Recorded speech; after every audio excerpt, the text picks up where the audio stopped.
When a physical medical device fails, the cause is usually material. A titanium implant snaps under stress.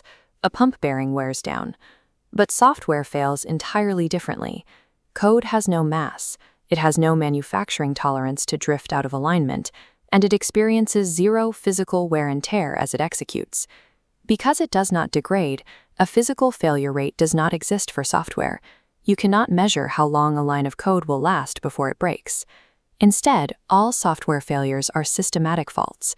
If a logical error exists, two copies of the same code will fail identically every single time.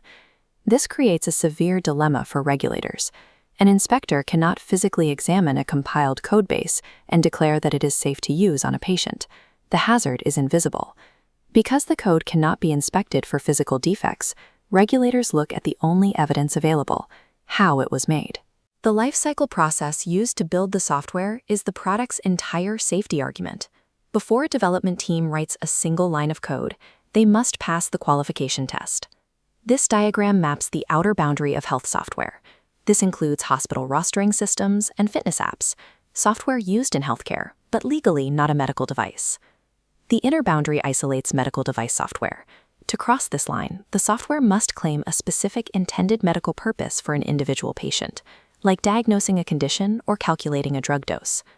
Within that device category, we separate the code into two architectures: embedded software, which lives inside physical medical equipment, and standalone software, which operates independently.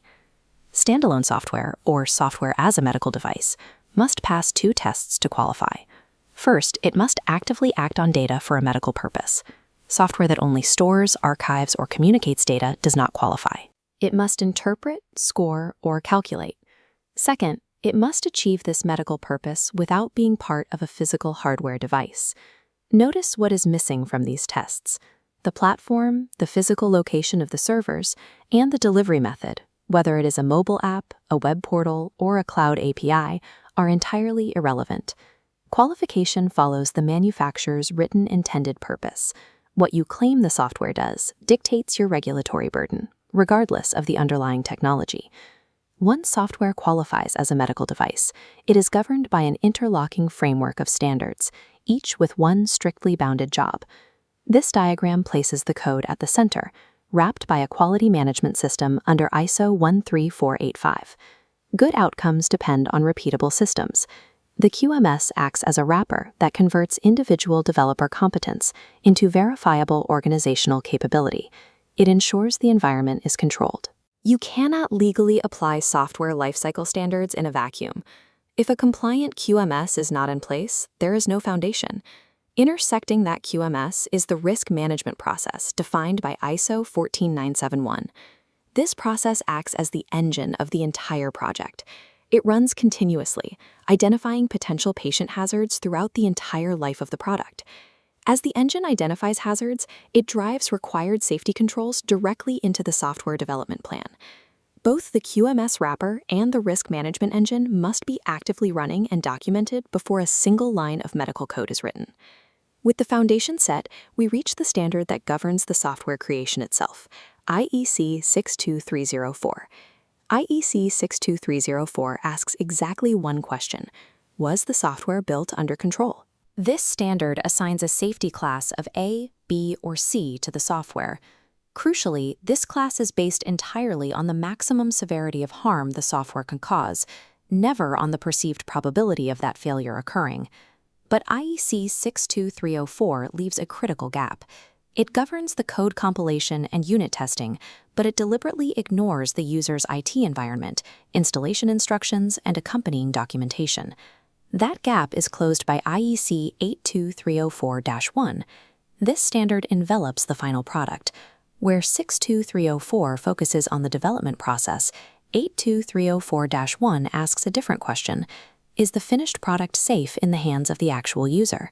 A development team can write perfectly compliant code that passes every requirement of 62304, but if the installation instructions are missing or the operating environment is undefined, it fails as an unsafe medical product under 82304-1.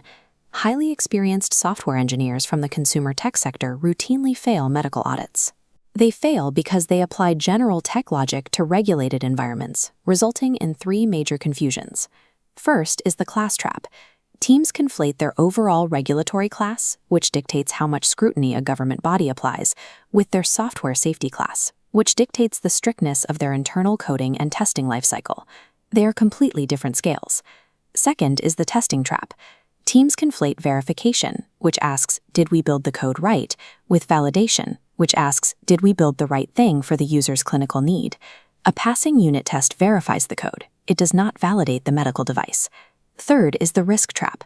Teams conflate safety risk, which measures physical harm to the patient, with security risk, which measures unauthorized threats to the data and assets. Applying the wrong standard to the wrong question invalidates the evidence. Knowing the difference between these concepts is what keeps a product on the market. Traceability holds this interlocking framework together. This V model tracks a single, unbroken thread of evidence. It originates at the top, a patient hazard identified by risk management. The thread then traces down into a specific software requirement designed to control that hazard. If a tester cannot objectively observe a pass or fail condition, it is a wish, not a requirement. The thread continues down to specific code units and third-party dependencies. Finally, it traces up the V model's right side, connecting the code to verifying test results. This unbroken traceability thread is the only objective proof an auditor will accept that a risk control actually exists in the software.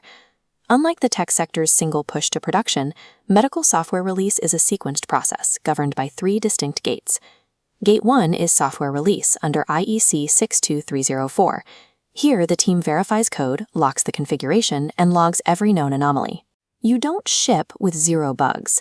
Every known bug is assessed for safety. Gate 2 is product release, validating the finished product works safely in its clinical environment. Gate 3 is regulatory release, clearing the product for the market after passing conformity assessments. Navigating these gates requires a shift in mindset.